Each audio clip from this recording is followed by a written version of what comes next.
Pronto, esse é o vídeo para explicar o segundo laboratório. Pois bem, então o programa começa com essa estrutura aqui. Então essa estrutura aqui é a estrutura que guarda o significado. No caso, ela guarda uma cadeia de caracteres para o significado e um ponteiro que aponta para uma nova estrutura, no caso que aponta para o nó seguinte. Já essa estrutura aqui embaixo é a estrutura do nó, que é a estrutura que guarda uma cadeia de caracteres para a expressão. No caso, ele guarda um ponteiro para uma lista, que é essa estrutura anterior, quando vai começar toda a sequência de significados, porque a expressão pode ter vários significados diferentes, e guarda um ponteiro para o nó seguinte.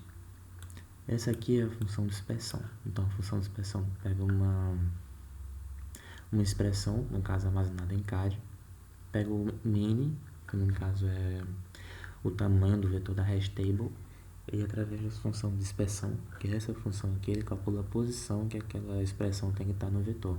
Né, que através dessa expressão ele tem que somar todos os códigos ASCII de todos os caracteres e depois calcular o resto da sua divisão pelo número de n. E ele retorna esse valor.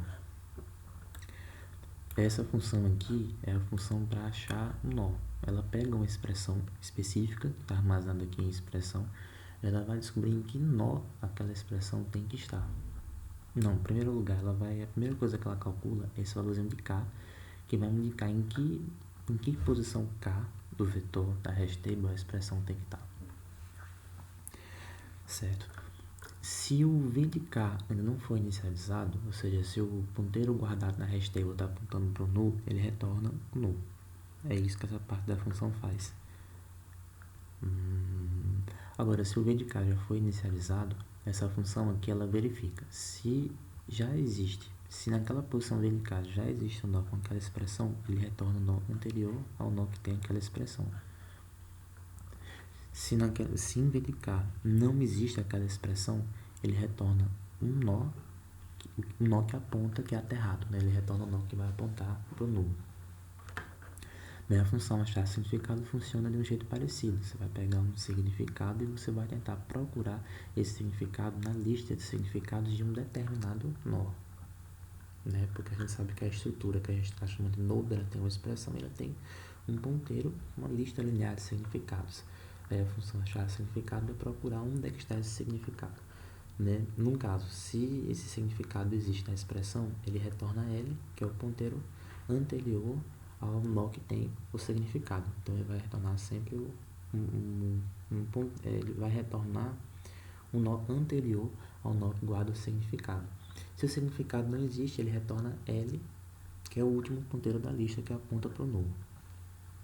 Então, essa é a função para inserir o significado. Então a gente tem o char significado, guarda significado, char expressão, guarda expressão. Você tem um valor de n, tem um valor de v.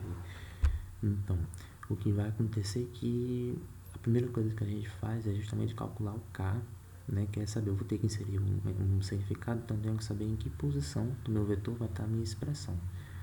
Quando você aplica a função achar o null em expressão nv, podem existir três possibilidades diferentes. Primeiro, o alvo ser igual ao null, está aterrado. Isso quer dizer que o v de k ainda não foi inicializado.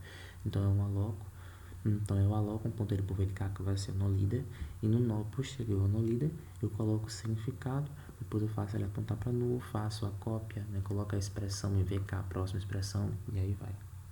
Né? E depois, dentro desse outro nó, eu vou ter que alocar um ponteiro para a lista linear de significados, guardo o nó líder, guardo o significado, aqui em string copy, né, vk, próximo significado com relação ao significado, aí a função continua. Existe a possibilidade de v de k já estar inicializado, mas não, aquele significado ainda não existe a possibilidade, existe a possibilidade de v de k estar inicializado, guardar expressões, mas pode ser que ele ainda não guarde aquela expressão específica. Né? Ou seja, pode ser que ele tenha várias expressões, mas não guarde essa expressão aqui. Então, o que é que vai acontecer? Nesse caso, como é que eu sei que isso vai acontecer? Quando o alvo próximo foi igual a null, porque eu fiz a função achar o null justamente para retornar isso nesse tipo de situação. Aí, o que é que eu vou fazer nesse caso? Eu vou ter que alocar um novo nó, guardar a expressão.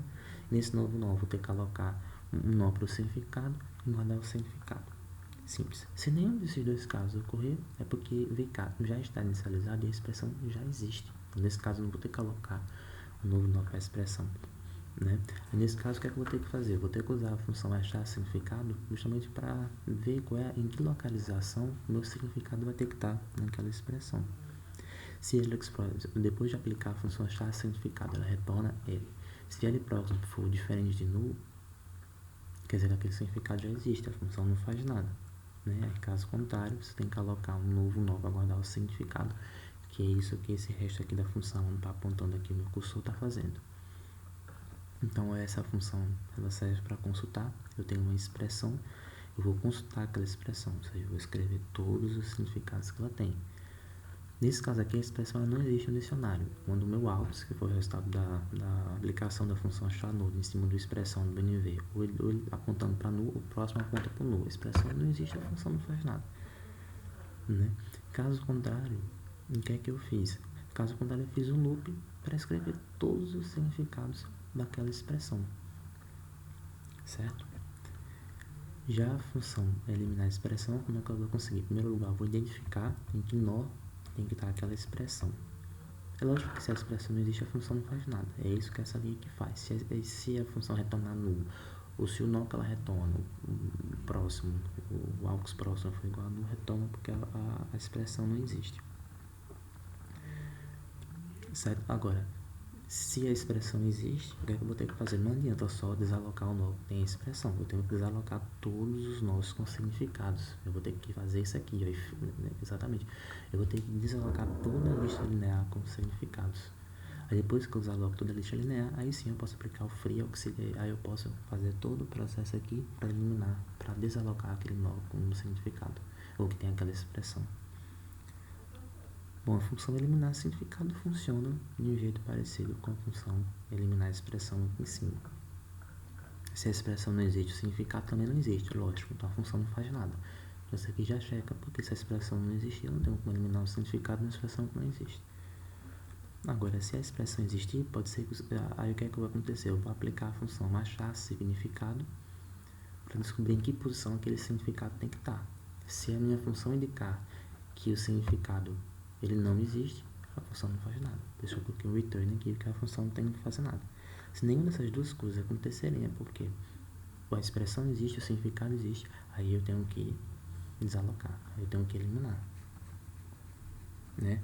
Aqui, nessa linha aqui, eu estou desalocando o nó com o significado a ser eliminado, e aqui eu estou fazendo um teste que a instrução pediu para a gente fazer. Porque se o significado a ser eliminado, ele é o único significado da expressão, né? Se ele é o único significado da expressão, então o que é que vai acontecer? A expressão também deve ser eliminada, né? Se ele for o único significado da expressão, então o que é que vai acontecer? A expressão também deve ser eliminada, porque não faz sentido guardar uma expressão que não tem significado nenhum, né? Depois a gente faz a função retornar. Essa função aqui ela é para ler uma linha, que pode ser tanto do arquivo, a base de dados, ou pode ser do arquivo de entrada também, que às vezes aparece lá a linha para ser lida. Às vezes aparece, quando eu falo linha, eu me refiro a uma expressão com a barra com significado. Isso aqui na verdade já estava pronto. O professor já forneceu isso aqui, essa função isso aqui já estava pronta. Essa função aqui ela serve para carregar a base de dados. Então eu vou declarar um char expressão 50, um significado. São dois vetores de caracteres com 50, com tamanho 50, e aqui eu vou criar um loop infinito. Por quê? Porque ele vai ter que ler esse arquivo com essa base de dados. Esse loop infinito ele só vai ser quebrado quando a gente chega no final do arquivo. Porque a minha função de linha, inclusive, eu esqueci de mencionar, na hora ela além de fazer tudo que ela tem que fazer, ela retorna o inteiro. Ela vai retornar 0 quando você chega no final do arquivo. Então aqui serve para indicar se já chegou no final do arquivo. Se já chegou no final do arquivo, você coloca um break, eu quebro o loop infinito e a função acaba. Caso contrário, eu vou ter que inserir a expressão com significado e aí vai. Né, que vem da função de linha, né? Tudo bem. Essa função aqui, escrever node, ela é auxiliar dessa aqui, porque essa função criar o arquivo é a função que vai gerar a nova base de dados, que seria dada pelo código 6. Então, só que a função escrever node, ela só serve para escrever um nó. Então aqui eu criei um loop justamente para sair escrevendo todos os significados que a expressão tá, que ele não vai ter. O loop está exatamente aqui. Enquanto o Alex próximo for diferente de nulo, você vai ter que imprimir todos os significados que aquela expressão vai ter. Aqui é a função de criar arquivo, então eu vou ter que escrever todos os dados que estão os dados correntes, digamos assim, né? Aí no caso a gente tem que fazer um loop for igual a 0 mais. Essa primeira parte aqui checa se v guarda expressões, porque pode ser que v não tenha sido inicializado ainda, que v próximo seja igual a nulo, ou seja, que ele só tem um no líder, ou seja, ele não guarda expressão alguma. Se acontecer, a gente manda o programa retornar.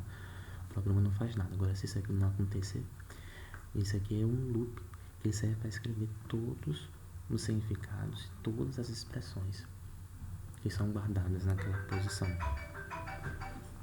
Então isso aqui é o loop para escrever todas as expressões com todos os significados. Alô? Alô? Alô? Retomando. Bom, depois vem um loop que serve para escrever todas as expressões com seus significados. E aí a função termina. Normalmente mosca costuma ficar aberto no meio? Como? Mosca? Não sei. Depois na função principal, aqui são os arquivos. Aqui é o arquivo que está a entrada, aqui é o arquivo em que a gente vai escrever a nova base de dados, aqui é a saída, que vai ter algumas funções como a consulta. Você deve escrever o resultado no arquivo de saída, e aqui é a base de dados que você tem que ler. Certo? Então aqui é para abrir os arquivos. Esse N aqui é o valor que indica o tamanho, né, da hash table, da tabela. Aqui eu estou alocando dinamicamente a hash table, como foi exigido nas instruções, e cada valorzinho de VI variando de 0 a n-1, eu fiz ele apontar para nulo, certo? Esse número aqui ele indica quantas operações você vai realizar, e aí para cada operação você vai realizar esse loop aqui, para realizar as num operações. E aí depende de cada código que está aqui, seja 1, 2, 3, 4, 5, 6, a função principal manda realizar alguma atividade, certo? Sendo que alguns códigos, eu não utilizei a função para ler a linha, porque alguns códigos, por exemplo, ele exige, por exemplo, constar uma expressão, aparece só a expressão, eu não poderia utilizar a função ler linha em cima, que ela serve para ler a expressão e o significado. Aí eu tive que ler por fora, usando a função fgets. Certo? Esse enter aqui que eu coloquei aqui é toda vez que muitas vezes a função fgets é utilizada, mas tem um enter no teclado. Aí serve para limpar os enters que estão na frente para poder aplicar a função fgets. E aí com isso o programa termina e é isso, né? Agora nós vamos fazer o programa rodar. Certo? Aqui é o arquivo com a base de dados que vai ter que ser lida. Aqui é o arquivo onde a gente vai ter que escrever a nova base de dados. E aqui é a saída que tem que vir com o resultado. Eu vou usar falta a entrada. Para a entrada está idêntica eu vou usar o mesmo exemplo que foi dado nas instruções. E aí eu vou fazer o programa rodar. Pronto. Vou tirar aqui. E como vocês podem ver, o resultado deu o resultado que tinha que dar. Aqui é o arquivo que a gente tem que escrever: câncer perfeccionista, bizu, dica, suga, atividade que demanda muito tempo, suga, pessoa chata, suga, atividade muito difícil, vai ter que gagar, estudar, masterizado, precisamente aperfeiçoado. E aqui é a saída: dica, para ordens anteriores, dica, nada consta, mostrando que o programa está rodando corretamente.